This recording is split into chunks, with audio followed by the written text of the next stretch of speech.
ਸੱਜਣੋ ਅੱਜਕੱਲ ਸਾਰੇ ਚਰਚੇ ਬਾਬਰ ਆਜ਼ਮ, ਬਾਬਰਿਸਤਾਨ, ਸਿਡਨੀ ਸਿਕਸਰਸ, ਸਿਡਨੀ ਕ੍ਰਿਕਟ ਗਰਾਊਂਡ ਤੇ ਆਸਟ੍ਰੇਲੀਆ ਦੇ ਹੁੰਦੇ ਪਏ। ਅੱਜ ਤੱਕ ਜਿਹੜੀ ਮੇਰੀ ਮਾਲੂਮਾਤ ਹੈ, ਕਿਸੇ ਵੀ ਆਸਟ੍ਰੇਲੀਆ ਨੇ ਕਿਸੇ ਵੀ ਦੂਸਰੇ ਪਲੇਅਰ ਦੇ ਨਾਂ ਤੇ ਆਪਣੇ ਪਵੇਲੀਅਨ ਦਾ ਨਾਂ ਨਹੀਂ ਰੱਖਿਆ। ਉਹਦਾ ਨਾਂ ਸਪੈਸ਼ਲ ਉਹਨਾਂ ਬਾਬਰਿਸਤਾਨ ਉਸ ਨੂੰ ਆਖਿਆ ਗਿਆ ਸਿਡਨੀ ਗਰਾਊਂਡ ਦੇ ਵਿੱਚ।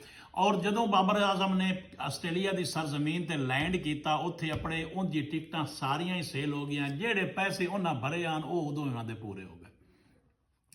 ਉਸ ਆਖਿਆ ਨਾਲ ਤਾਂ ਬਰਵਾਣੇ ਕਿ ਹਿਕ ਤੋਂ ਹੀ ਨਹੀਂ ਮੰਨਿਆ, ਕੋਈ ਗੱਲ ਨਹੀਂ, ਅਸੀਂ ਸਹਿਜੇ ਮੁਲਕ ਦੇ ਪੀਰ ਆਏ।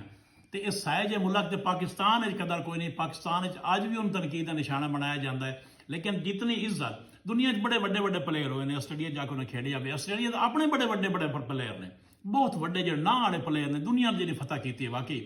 ਲੇਕਿਨ ਇਤਨੀ ਇੱਜ਼ਤ, ਇਤਨੀ ਸ਼ੋਹਰਤ, ਇਤਨਾ ਪੁਰਤਕਵਾਲ ਇਸਤਕਬਾਲ ਜਿਹੜਾ ਬਾਬਰ ਆਜ਼ਮ ਦਾ ਆਸਟ੍ਰੇਲੀਆ ਨੇ ਕੀਤਾ ਹੈ, ਸ਼ਾਇਦ ਹੀ ਕਿਸੇ ਹੋਰ ਖਿਲਾੜੀ ਇਹ ਨਸੀਬ ਹੋਵੇ। ਇਹ ਪੁੱਤਰ ਨੇਤ ਨਹੀਂ ਜੰਮਦੀਆਂ ਐਸੀਆਂ ਮਾਵਾਂ ਜਿਨ੍ਹਾਂ ਨੂੰ ਦੁਨੀਆ ਐਸੀ ਸ਼ੋਹਰਤ ਦੇਵੇ। ਤੇ ਮੇਰਾ ਖਿਆਲ ਹੈ ਹੁਣ ਉਹ ਵੇਲਾ ਆ ਗਿਆ ਹੈ ਕਿ ਦੁਨੀਆ ਜਿਸ ਪਲੇਅਰ ਨੂੰ ਮੰਨਦੀ ਪਈ ਨਾ, ਪੂਰੀ ਦੁਨੀਆ ਦੇ ਵੱਡੇ ਬੈਟਸਮੈਨ ਜਿਹੜੇ ਆਪ ਕਲਾਸਿਕ ਨੇ, ਉਹ ਬਾਬਰ ਆਜ਼ਮ ਦੀ ਕਵਰ ਡਰਾਈਵ ਨੂੰ ਕਲਾਸਿਕ ਮੰਨਦੇ ਨੇ ਔਰ ਫੈਨ ਨੇ ਉਹ ਵੇਖਣ ਦੇ। ਤੇ ਪਾਕਿਸਤਾਨ ਵਿੱਚ ਵੀ ਸਾਡੀ ਆਦਤ ਹੈ ਕਿ ਅਸੀਂ ਆਪਣੇ ਹੀਰੋ ਦੀ ਕਦਰ ਨਹੀਂ ਕਰਦੇ।